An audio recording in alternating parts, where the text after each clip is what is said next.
him, the citizen did, into the fields to feed swine. And the young man would have gladly filled his stomach with the pods the swine ate, for no one gave him anything.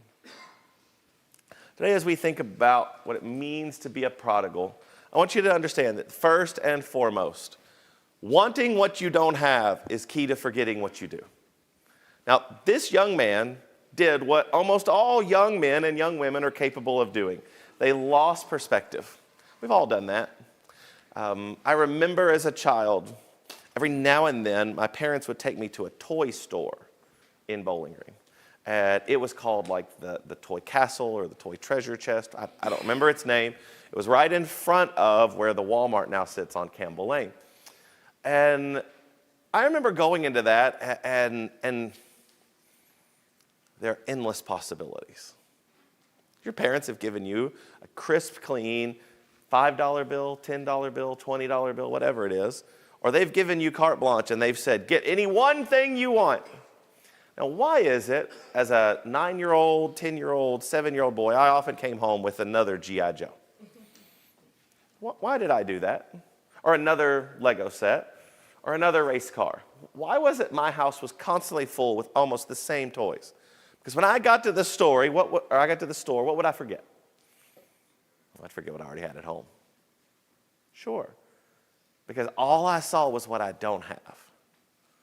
And that immature little 7-year-old mind was going crazy. Do you want to know why? Because there are possibilities everywhere of what I don't have yet. Why is it when we go to restaurants, I don't know if any of you are guilty of this, but I'm curious. If you go to a restaurant, you say, oh, that's new. That sounds good. And then you try something new, and it wasn't good. That's why it was new, right? Why didn't you get the old-fashioned chicken and dumplings? Because you know those are good. Why didn't you get the biscuits and gravy? Because you know those are good. Why did you try the ghost pepper encrusted chili sauce chicken fingers? Why did you try that? Oh, it's new. And in that moment of what you don't have yet, you forget what you already do have.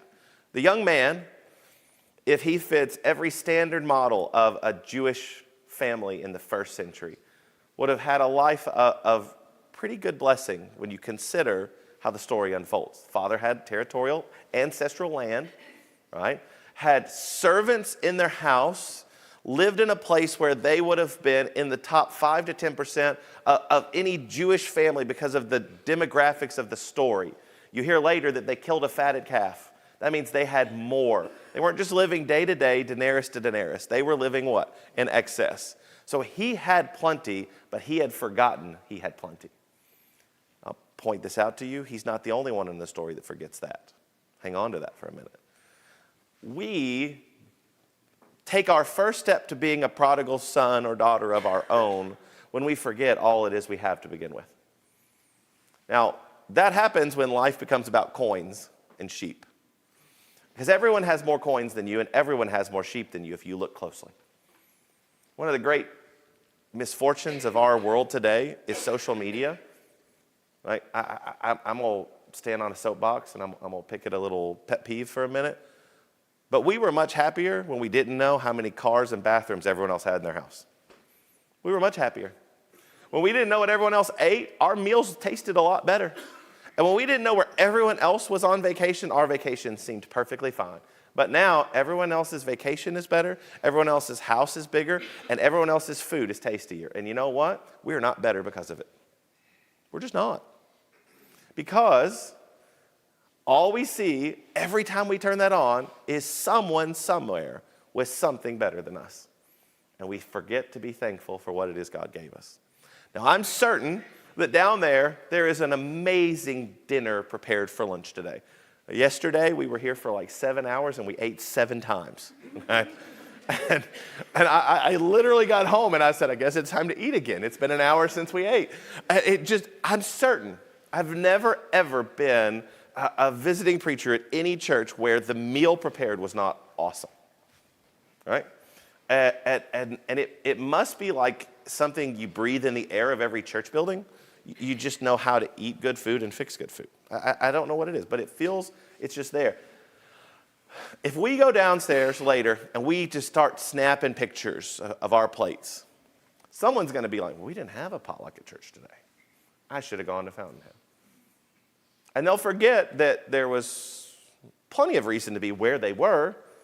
They're just missing out because of what they think we have. The youngest son wanted what he couldn't because he didn't appreciate what he did. He had plenty. Plenty. And in fact, as the youngest son, I would tell you, he had it really good because you know what he did not have to be responsible for? The family's ancestral land. So he could live at the benefit of his father's grace and his brother's grace pretty much for the rest of his life if he so chose to. But instead, he only saw what he didn't have. Now, answer this question for yourself if you'd like. But have you ever noticed that when you want what you don't have, it ends up not being better than what you did when you finally get a hold of it? Yeah. That sort of thing happens regularly because we're a lot like this young man. We want what we don't have, and we forget what we already do. We do that with people. We do that with things. We do that with sheep and coins. And I think it's the first step to becoming a prodigal that we don't really want to be. The story keeps going, and I hope that you don't overlook this. That it says in verse 17, in the field, feeding the pigs, starving, hungry, penniless, probably futureless in his mind. It says that he came to himself and he said, how many of my father's hired servants have more than enough bread? They eat regularly. And I'm starving. I perish with hunger. Verse 18, he says, I'm going to stand up. I'm going to leave this place, go to my father and say to him in his perfect, rehearsed, proper, ancient Hebrew then, English to us, Father, I have sinned against heaven, and I have sinned against you. I'm no longer worthy to be your son. Don't even think about it. Instead, can I simply be like one of your hired servants? I'm fascinated by this idea, but I'm not sure it's the same for all of us. But I know this is true. Sometimes what a prodigal needs is a pig pen. Because the pig pen is much worse than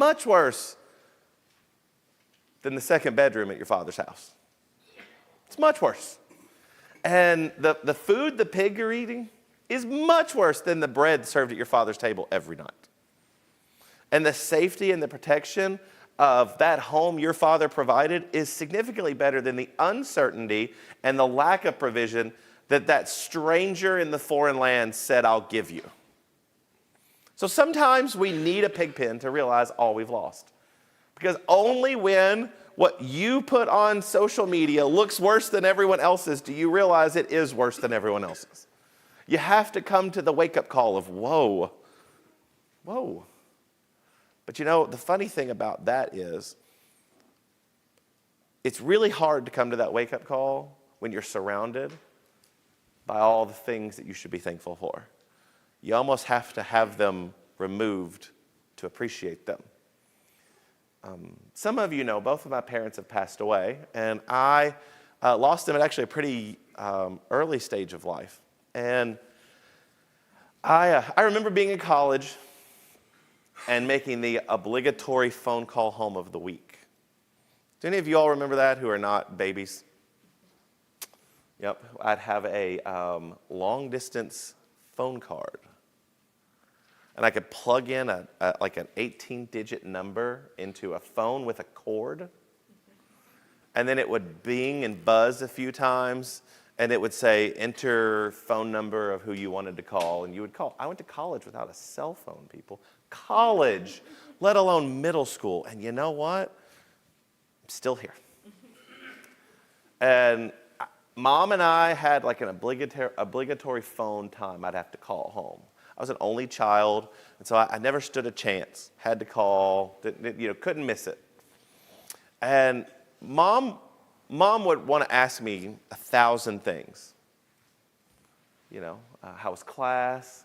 What young lady did you take to Devo on Thursday? Did you have a basketball game, intramural? She'd want to ask all those questions. And I would always have the same answer. I don't know, fine, yeah, maybe, sure. One-word answers. Why did I have one-word answers? Because I didn't want to be on the phone call with my mom because I had what? I had things to go do. I was a college student. Can any of you relate to that at all? Okay, if you cannot, that means you're a better person than me. Congratulations, all right? But if not, join all of us who didn't like talking on the phone to their parents. So, do you know, if I could right now, I'd spend hours on the phone with her. I'd tell her about her grandkids. I would. I'd spend hours on the phone with her.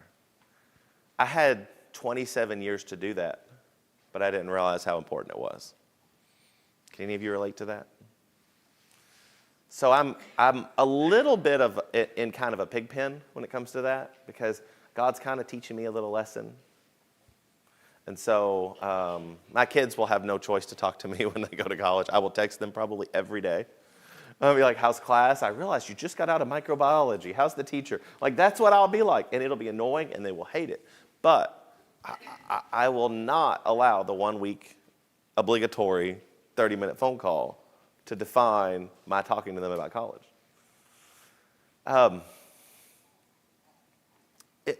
It's true that can be about big, important things, but it can be about small things, too. Sometimes we just need the pig pen. We need the wake-up call. Look at what you've missed.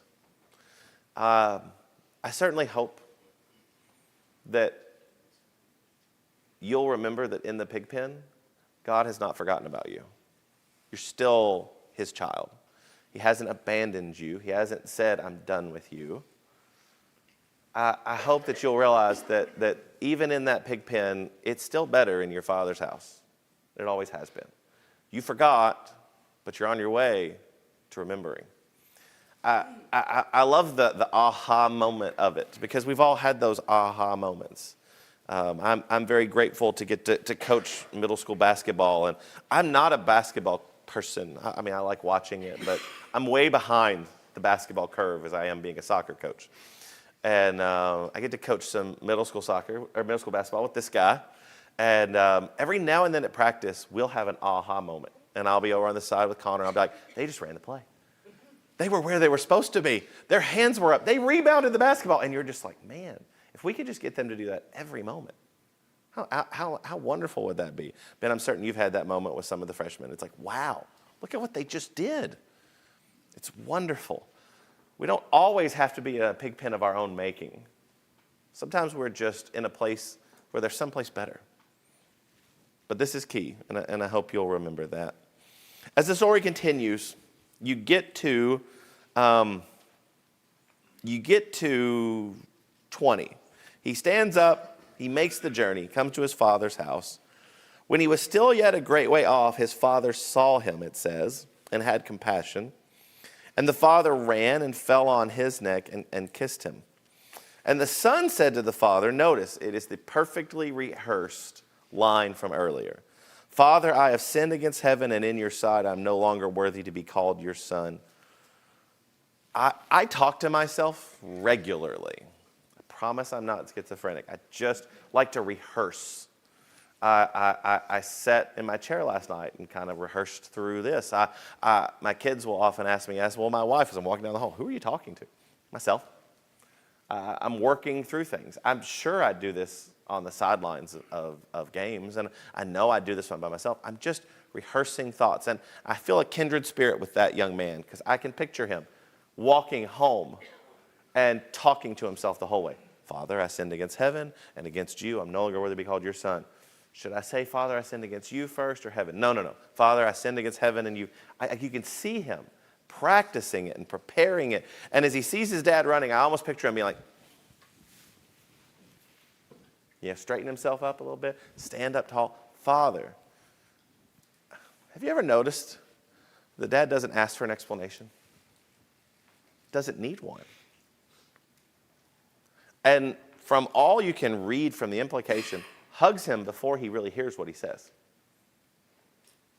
Embraces him. And I know that this might be lost to us, but a Jewish man running was a social faux pas. They didn't get in a hurry and run on purpose. It was kind of, you almost might call it like a little scandalous. Father ran to him, embraced him and hugged him. Didn't ask if he was ritualistically clean, because he wasn't. Didn't ask where he'd been. Didn't mean he doesn't care. What mattered most is that he was there that day. Embraced him, hugged him, ran to him. Tells me something, and I want to point out this to you. Forgiveness is not earned despite our best made plans, even when we're sincere.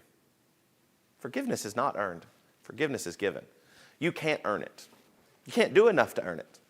And that's true of worldly relationships. That's true of your relationship with Heavenly Father. It's not something you earn. It's only something that's given. Go back throughout your entire life of all the times you have wronged someone. Did you ever really make that up? Probably not. Now, you can restore something that was taken, and you can earn back trust that was lost, but you can't undo that moment. The only thing that undoes it is the person who you broke saying, I've forgotten it, and them moving on. It's the only thing that fixes it. The person who's done the wrong can never earn the right back.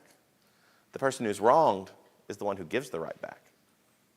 And in this story, his presentation, his words are not what gets the Father's forgiveness.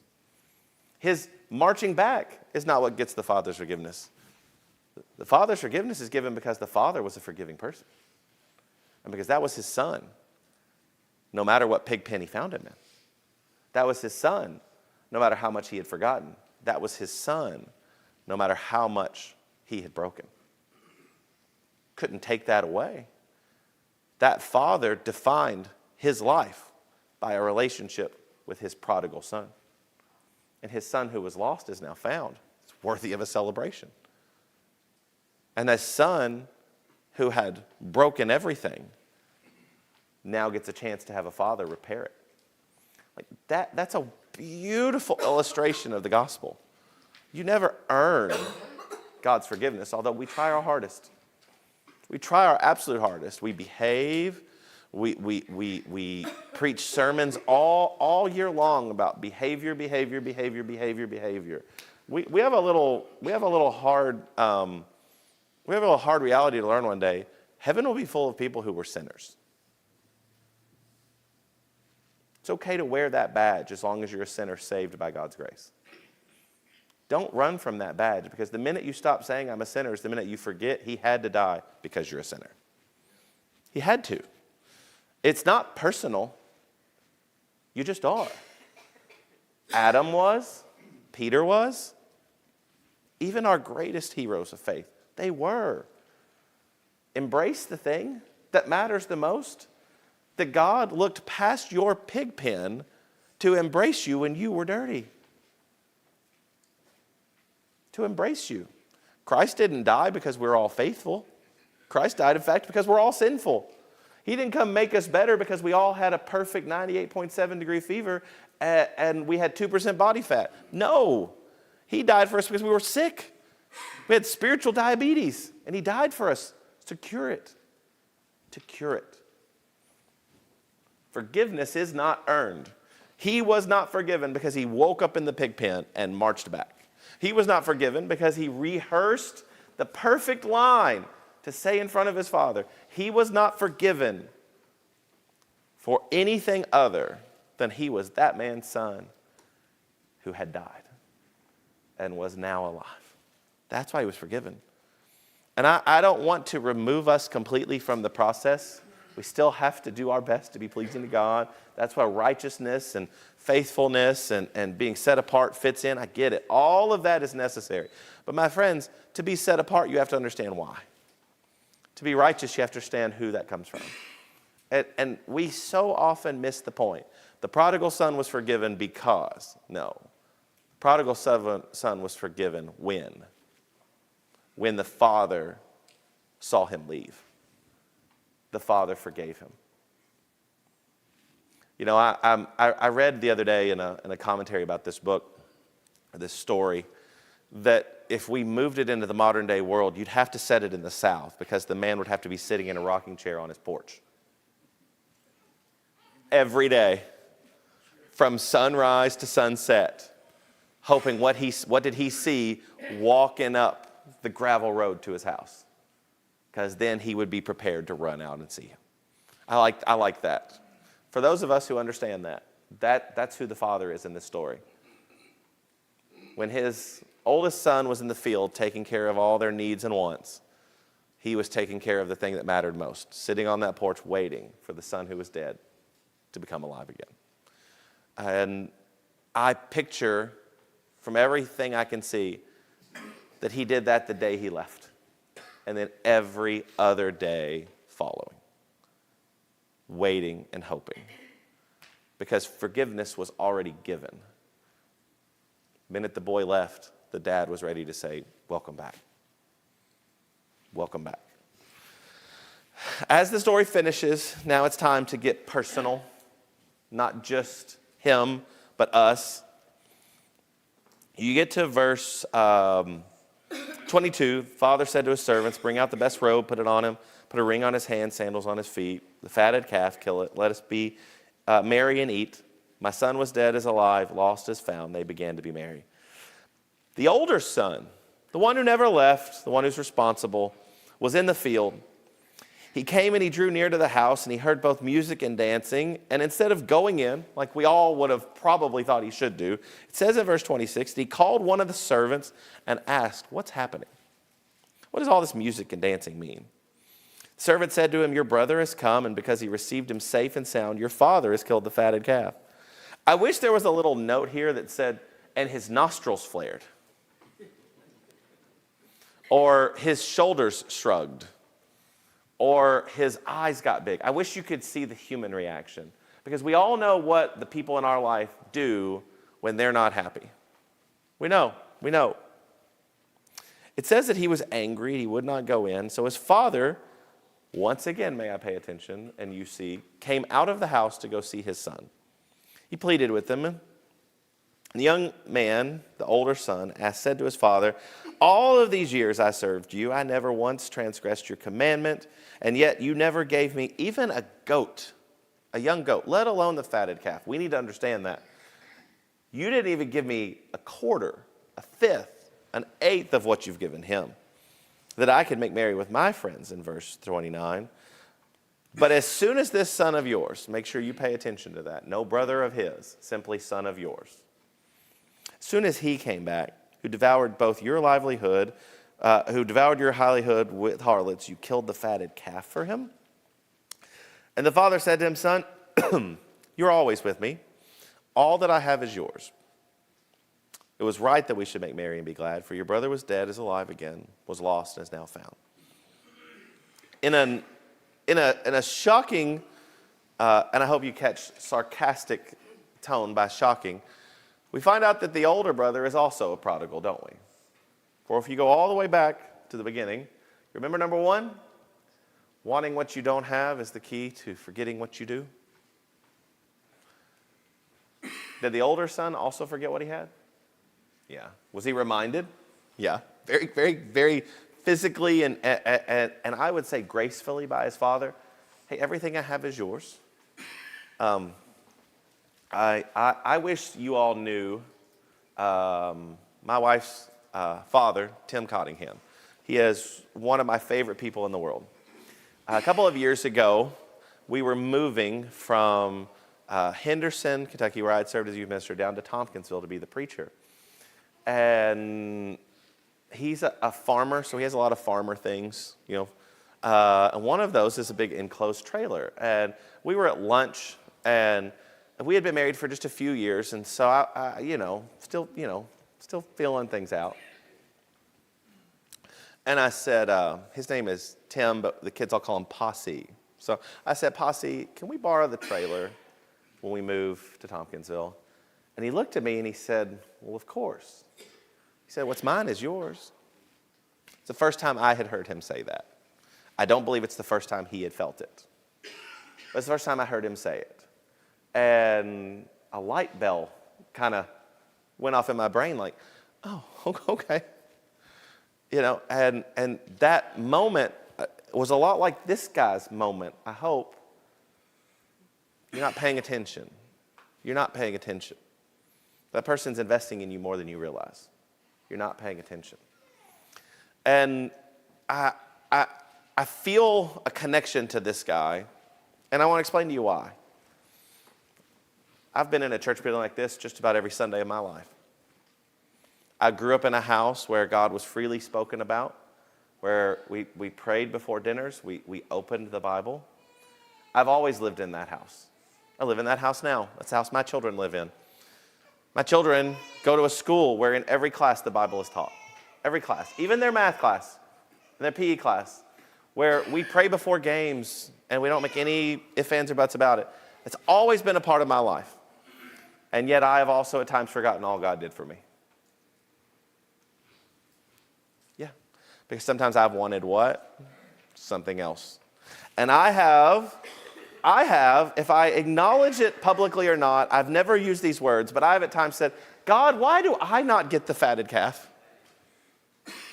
Look at how fat all of those bank accounts are. Look at how comfortable all those vacations are. Why don't I get those things? I've done that. And I have forgotten all that God has given me. It's easy to do. So now I'm going to get personal, right? I want you guys to check this out. There is no you in prodigal, so stop pointing at everyone else, but there is an I. There is an I. And the minute I only think you're a prodigal is the minute I become one. It's the minute I become one. Because you'll remember he was really good at saying, Dad, that prodigal. But he had forgotten this prodigal. There's no you. So stop pointing the finger and saying, you are the prodigal. There's an I. And if we're not careful, we miss the point of this story. Both boys were lost. Just one knew it. And at the end of the story, the only one in the house celebrating is the one who knew he was lost. The one out in the field, missing it, was the one who thought he was found. So when I told you earlier, it's okay to say I'm a sinner saved by God's grace, the only one who knew that was the one in the pig pen. The only one who knew that was the one who threw everything away. The only one who knew that is the one we say, I don't want to be like him. I would rather be like him than the brother in the field missing the party. Because I don't think this is just about being lost in this world. I think this story is about eternity.